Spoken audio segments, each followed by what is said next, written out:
Champion, champion, champion. Awedani bafowethu, we've won it bafowethu after iminyaka eminingi. I'm so happy bafowethu. I'm so happy with ukuwina the league. Regardless ukuthi siwine kanjani. As a fan, I would say my views, my critics and stuff, but kuningi manje, we've won it, and then what now? Because we CAF Champions League, siyakwenye season. What needs to be done? I'll be doing our videos bafowethu kwi-pre-season, ama-signings engicabanga ukuthi kumele sibe nawo and everything, but imbuzo yami enginayo is coach coming back? For me, he doesn't need to come back. I'm not happy ngendlela enza ngayo izinto. I-league befanele siwine early uqala kwesizini from ama-game esawaluza awu-2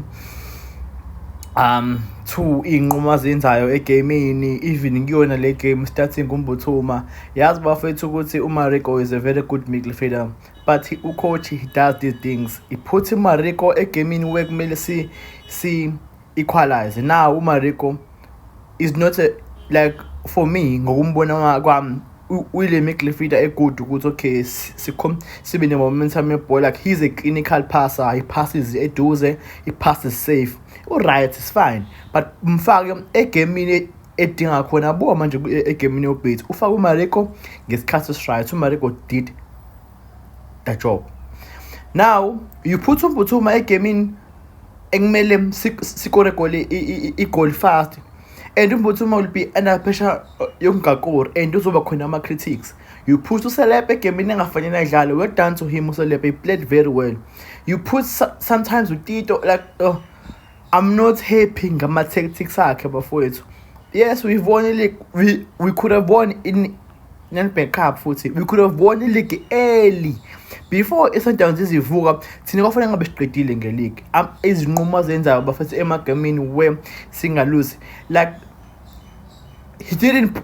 For me, ayikho player engithi E1 ayipromotile from DC yenza kahle. Ama-players ashintshe i-game for us. Ama-players eswasayinile afike enza umsebenzi. Apolis, he came in and did the job. Moremi came in and did the job. Ukoshi, I think he's a very good person, and good bakhe person where cost the team sometimes. We want to force umdlali noma kuthiwa akanzanga kahle, we want to force him.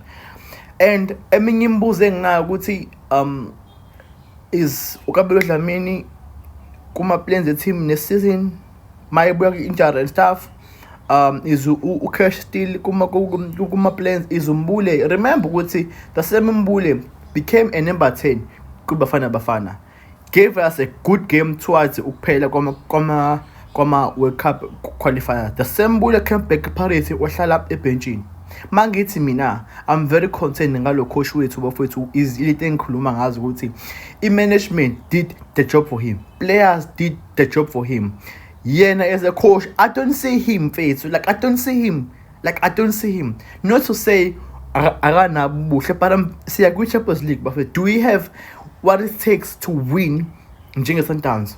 Do we have what it takes to play eGardini enjeyana eligcwele abantu? Do we have that one moment, that one special player ongathi uma ngabe sekuvalwa amehlo ashine for us? Do we have a striker that okuthiwa namhlanje sidinga igoli sizokora? We had 2 important games finals, neither both of our strikers scored a goal for us, Durban City or beat. And he does the very same thing.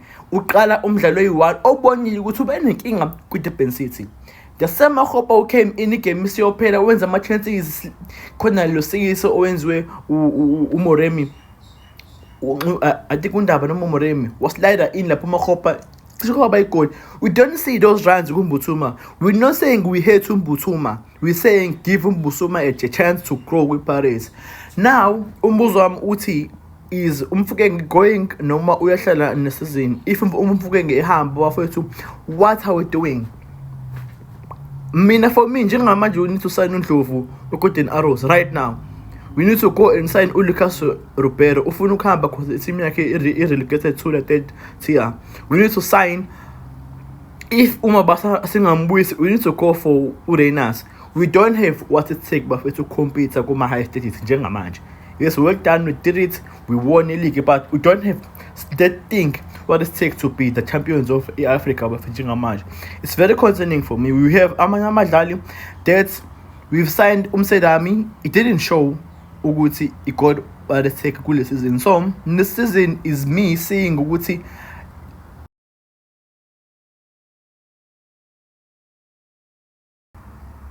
so I wanna see abadlali abahambayo, abadlali abafikayo, ucoach kwenzakalani ngaye, abafowethu mina angi-right, mina ezumluleki. Kungcono ngoba ngiyamcriticize ewinning league bafethu. There's nothing wrong against, like, I don't have anything against him, but bafethu.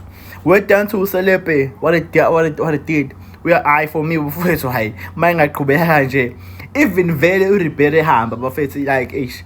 This player and we're down to abadlali abanjengaNombatha for carrying that teams abafowethu hayi ngeke ngikhulume lutho ngoMbatha. We're down to bafethu uTito i-league uyiqale kambi ihlele ebenchini and stuff, but indlela ayivale ngakhona i-league we're done to Moremi ufikile kuPirates wangenza kahle but was redeemer. We're done to Hoto for being there consistently. We're done to Sipho Chain bafethu has been very important for us. Communication yakhe, arrogance yakhe, confidence yakhe. We're done to him. We're done to abadlali abaqala isizini abo Van Rooyen kuma injuries. We're done to abombuli bafethu confidence abasinikeze yona. We're done to them bafethu league has been very exciting. Ukumnandi bafethu ukuthi ibhakabhaka iyadlala nge-weekend, so I'm gonna miss it team, but it's gonna be interesting because soba nama documentaries bafowethu, so when a pre-season you know what is so nice. Le team is gcina updated. We're down to Sibisi for redeeming himself. We're down to CM. I'm very sure to CM beno Cupido abekho kubafana. I'm very, because for me CM is CM beno Cupido. I'm a contenders ukuba defenders of the season. Bafowethu well done to Mfokeng, Police. Bafowethu well done sabonga team. Danko.